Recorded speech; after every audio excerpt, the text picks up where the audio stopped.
Hello everyone. आज के session में हम लोग जीसीडी का प्रोग्राम लिखेंगे पाइथन में। पाइथन में जीसीडी या फिर एचसीएफ का प्रोग्राम पूछा जा सकता है। एक तो सिंपल प्रोग्राम पूछा सकता है कि write a Python program to find GCD of a number, और दूसरा क्वेश्चन ऐसे पूछा सकता है कि write a Python program to find GCD of a number using function, यानी कि यहाँ पे फंक्शन का इम्प्लीमेंटेशन भी किया जा सकता है।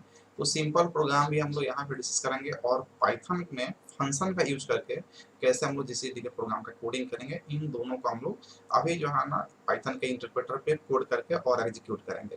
लेकिन उससे पहले हम लोग इसे कॉन्सेप्ट को समझते हैं कि जीसीडी फाइंड कैसे करते हैं और क्या लॉजिक हम लोग इनपुट करेंगे प्रोग्राम के अंदर में। तो यहाँ पे जीसीडी को हम लोग तीन तरीके से फाइंड कर सकते हैं। एक तो हम लोग फैक्टर निकाल करके फाइंड कर सकते हैं, जिसको हम लोग बहुत अच्छे से जानते हैं। उसके बाद में डिवीजन करके भी वैल्यू को फाइंड करता है, जो बहुत बड़ा नंबर मिल जाता है हम लोगों को, जिसका फैक्टर निकालना बहुत ज़्यादा लंबा होता है या कॉम्प्लेक्स होता है, तो वहाँ पर हम लोग डिवाइड करके निकाल लेते हैं। और थर्ड होता है सब्ट्रैक्ट करके भी हम लोग वैल्यू को फाइंड कर सकते हैं, यानी कि जीसीडी निकाल सकते हैं, यानी कि एचसीएफ निकाल सकते हैं। ये तीनों में सबसे सिंपलेस्ट मेथड हमारा सब्ट्रैक्ट है, इसलिए हम लोग सब्ट्रैक्ट को यहाँ पे एक्सप्लेन करके देखेंगे और इसी लॉजिक को इम्प्लीमेंट करेंगे हम लोग प्रोग्राम के अंदर में। अब कैसे सब्ट्रैक्ट करते हैं, तो यहाँ पे कोई भी डिवीजन से मेथड से निकालना या फैक्टर मेथड से या सब्ट्रैक्शन मेथड से, आपके पास दो नंबर होना चाहिए, तभी आप क्या निकाल सकते हैं, इसका जीसीडी फाइंड कर सकते हैं। जैसे मान लेते हैं ए नंबर है और बी नंबर है। हम लोग एग्जाम्पल लेते हैं ए इक्वल टू 60 है और बी इक्वल टू 36 है, दो नंबर है और इन दोनों का हम लोग को जीसीडी फाइंड करना है। और यहाँ पे हम लोग ले रहे हैं सब्ट्रैक्शन मेथड। तो यहाँ पे सबसे पहले कंडीशन चेक करना होता है कि क्या ये जो है ना नॉट इक्वल टू है बी के, यानी कि दोनों इक्वल नहीं है। अगर इक्वल नहीं है तो आगे बढ़िए, अगर इक्वल है तो वहीं आपका जो है ना एचसीएफ हो जाएगा, यानी कि जीसीडी हो जाएगा।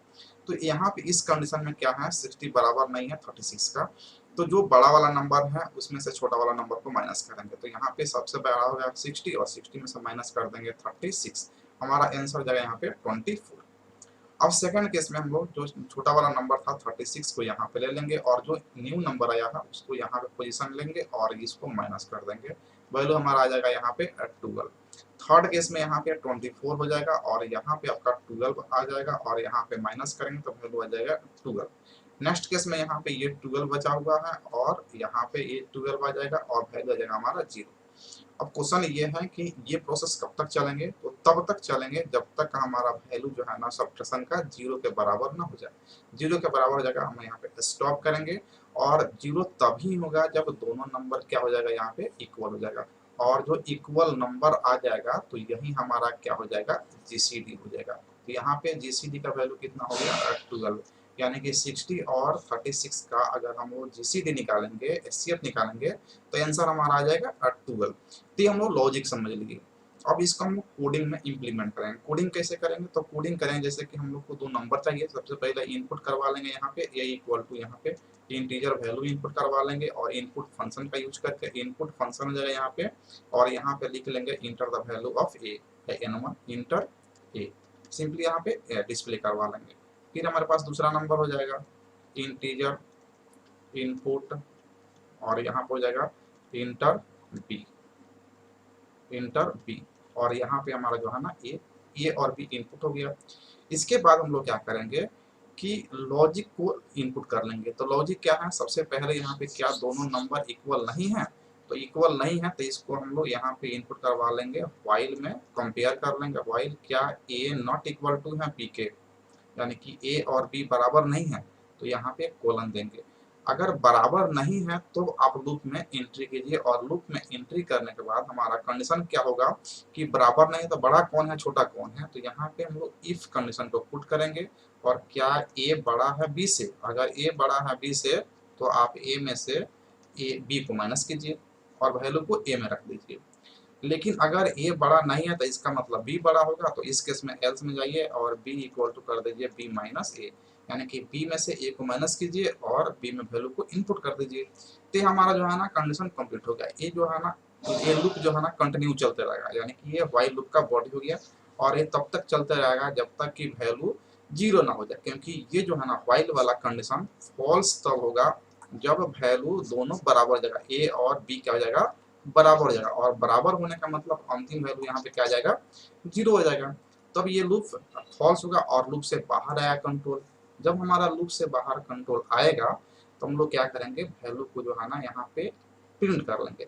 प्रिंट करने के लिए यहाँ पर हम लोग को सिंपली प्रिंट कर देना है, प्रिंट फंक्शन का यूज करके प्रिंट, और यहाँ पे हम लोग कर देंगे ए को प्रिंट कर लेना चाहे बी को, किसी को प्रिंट यहाँ पे कर लेंगे। तो ये और बी दोनों तो लास्ट में बराबर ही हो जाएगा, तो दोनों में से किसी को प्रिंट करेंगे तो हमारा आंसर वही आएगा।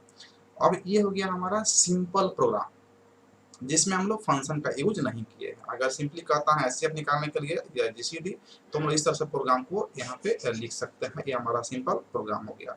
अब अगर हमें क्या करना है कि यहाँ पे कहे कि नहीं आपको बनाना है प्रोग्राम को फंक्शन का यूज करके, तो फंक्शन का यूज करके हम लोग कैसे प्रोग्राम बनाएंगे, तो सिंपली यहाँ पे डेफ कीवर्ड का यूज करेंगे, और चूंकि जीसीडी निकाल रहे हैं तो यहाँ पे जीसीडी फंक्शन का नाम रख देंगे, और यहाँ पे आपको जो है ना पैरेंथेसिस रखेंगे, और यहाँ पे कोलन रख देंगे, और उसके बाद जो है ना इस फंक्शन को हम लोग कॉल कर लेंगे। नीचे में क्या करेंगे, यहाँ पे डेफ कीवर्ड से हम लोग क्या करेंगे, यहाँ पे डेफ कीवर्ड से इसको, सॉरी डेफ कीवर्ड नहीं, यहाँ पे फंक्शन का नाम होगा, और फंक्शन का नाम हम लोग क्या लिए हैं, तो फंक्शन का नाम लिया हम लोग एचसीएफ।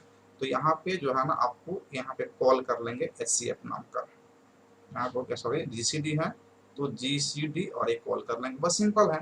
तो अगर हम लोग फंक्शन क्रिएट कर दिए तो यूजिंग फंक्शन हो गया, और सिंपल में लिखे तो ये हो गया यहाँ से यहाँ तक आपको सिंपल प्रोग्राम, और एक कंप्लीट अगर आप कंसीडर करते हैं तो ये हो गया हमारा फंक्शन का यूज करके।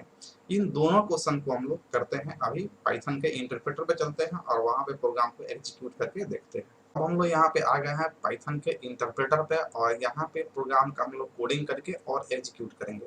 सबसे पहले हम लोग सिंपल प्रोग्राम का कोडिंग करते हैं, और सिंपल प्रोग्राम में हमें दो नंबर चाहिए, नंबर एम एन हो सकता है, n1 n2 हो सकता है, ए पी एक्स वाई कुछ भी आप ले सकते हैं। हम यहाँ पे वैल्यू ले रहे हैं ए में हम लोग वैल्यू को इंटर करवाएंगे, जिस वैल्यू का हम लोग को जीसीडी फाइंड करना है। तो यहाँ पे इंटीजर इनपुट कैसे करते हैं हम लोग को पता है, यहाँ पे इनपुट फंक्शन का यूज कर लेते हैं, और इनपुट फंक्शन में हम लोग यहाँ पे इनपुट दे देंगे, और इसमें एक मैसेज डिस्प्ले करेंगे जिसमें हमको नंबर इंटर करने के लिए मांगा जाएगा। तो यहाँ पे कर लेंगे inter the value of A.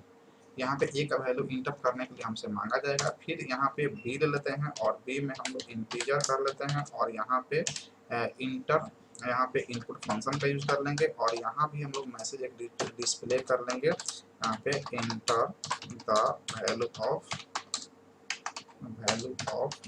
B का वैल्यू हम लोग यहाँ पे इनपुट करवा लिए। यानी कि ए और बी वैल्यू हम लोग को दोनों जब इनपुट में मिल जाएगा, उसके बाद पहला कंडीशन है कि आप चेक कीजिए कहीं दोनों इक्वल तो नहीं है। तो यहाँ पे हम लोग व्हाइल स्टेटमेंट का यूज कर लेंगे, व्हाइल लूप का, और इसमें हम लोग लिख देंगे कि क्या ए नॉट इक्वल टू है बी के, ए और बी बराबर नहीं है। तो यहाँ पे हम लोग कॉलम देंगे, और उसके बाद इंडेंटेशन नीचे लाइन में ब्लॉक में आएंगे, और यहाँ पे जब दोनों बराबर नहीं है तो हमें चेक करना है कि बड़ा कौन है। तो यहाँ पे इफ स्टेटमेंट का यहाँ पे यूज करेंगे, और यहाँ पे कर लेंगे क्या ए बड़ा है बी से, ये बड़ा है बी से। अगर ये बड़ा है बी से, अगर ये कंडीशन ट्रू है तो आपको काम यह करना है कि ए में से वैल्यू माइनस करना है बी का, यानी कि चूंकि ये बड़ा है तो ए में से बी को माइनस करेंगे, आप वैल्यू अपडेट कहाँ पे करेंगे, ए में।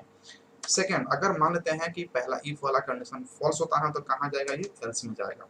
तो एल्स ब्लॉक में हम लोग जाएंगे, और एल्स में हम लोग क्या कर देंगे, यहाँ पे कर देंगे क्योंकि पहला वाला कंडीशन फॉल्स हो गया, यानी कि ए बड़ा है बी से, ए फॉल्स हुआ तब एल्स में आया, तो यहाँ पे ऑब्वियसली बी बड़ा है। तो यहाँ पे बी में वैल्यू पॉकेट कर लेंगे बी माइनस ए, क्योंकि बी बड़ा हो चुका है तो यहाँ पे बी माइनस ए हो जाएगा। अब ये हमारा जो है ना ये इफ और एल्स कंप्लीट हुआ। व्हाइल लूप तब तक चलेगा जब तक ए और बी बराबर ना हो जाए। जैसे ही ए और बी बराबर होगा व्हाइल लूप का कंडीशन फॉल्स होगा, और वो लूप से बाहर आ जाएगा, और लूप से बाहर आने के बाद ये प्रिंट कर देगा वैल्यू को। तो प्रिंट फंक्शन हम लोग का यूज कर लेंगे, और यहाँ पे हम लोग प्रिंट कर लेंगे, क्योंकि जब भी ये लूप फॉल्स होगा, ए और बी फॉल्स होगा, तो दोनों वैल्यू बराबर होगा। तो आप वहाँ पे ए के वैल्यू प्रिंट करें या बी का वैल्यू प्रिंट करें, बात बराबर है, तो वो हमारा जीसीडी का वैल्यू हो जाएगा। इसको हम लोग एग्जीक्यूट करते हैं। ये वैल्यू हमारा एग्जीक्यूट हो गया। उसके बाद जो है ना यहाँ पे ए का वैल्यू इंटर करने के लिए मांग रहा है, तो यहाँ पे वैल्यू हम लोग 60 इंटर कर रहे हैं। उसके बाद में बी वैल्यू मांगा जा रहा है, तो यहाँ पे 36 इंटर कर रहे हैं, और हमारा वैल्यू यहाँ पे निकल गया 12। अगर हम यहाँ पे कुछ डिस्प्ले करना चाहते हैं मैसेज, तो यहाँ पे डिस्प्ले कर लेंगे, यहाँ पे डिस्प्ले करेंगे द जीसीडी इज, यहाँ पे जीसीडी का वैल्यू जो है ना क्या होना चाहिए उसको हम लोग यहाँ पे लिख लेंगे, और ये आपको एग्जीक्यूट कर लेंगे। तो यहाँ पे ए का वैल्यू यहाँ पे मान लेते हैं 34 हो गया, और b का वैल्यू यहाँ पे 56 हो गया। यहाँ पे आपको जीसीडी का वैल्यू क्या है, द जीसीडी इज 2। ठीक उसी प्रकार से अगर दो प्राइम नंबर का हम निकालते हैं तो दो प्राइम नंबर का वैल्यू कितना आता है, 1 आता है। जैसे यहाँ पे इंटर करने के लिए कहा जा रहा था, यहाँ पे 70 इंटर कर रहा है, फिर 23 इंटर कर रहा है, तो यहाँ पे वैल्यू जीसीडी का 1 आ गया। जहाँ पे कोई कॉमन फैक्टर नहीं है उसका जीसीडी कितना आता है, 1 आता है। इसका मतलब एचसीएफ होता है। तो हम लोग सिंपल प्रोग्राम कर लिए जीसीडी का। अब हम लोग यहाँ पे फंक्शन का यूज कैसे करेंगे, इसमें कुछ नहीं करना है, सिंपल जो है ना आपको फंक्शन को डिफाइन कर देना है ऊपर में फंक्शन। और फंक्शन को हम लोग यहाँ पे डिफाइन करते हैं डेफ कीवर्ड से। फंक्शन का नाम आप कुछ भी दे सकते हैं, क्योंकि हम लोग जीसीडी का प्रोग्राम कर रहे हैं तो हम जीसीडी यहाँ पे फंक्शन का नाम दे रहे हैं, जिससे पता चलेगा कि इसका प्रोग्राम है। उसके बाद में यहाँ पे कॉलन पुट करेंगे। अब यहाँ पे इंडेंटेशन बहुत इंपॉर्टेंट है, तो एक को हम लोग एक टैब आगे कर देंगे, फिर इसको भी कर देंगे, फिर वाइल को कर देंगे, फिर अब इफ को करेंगे। हर लाइन को जो है ना एक इंडेंटेशन जो है ना यहाँ पे मेंटेन करा देंगे।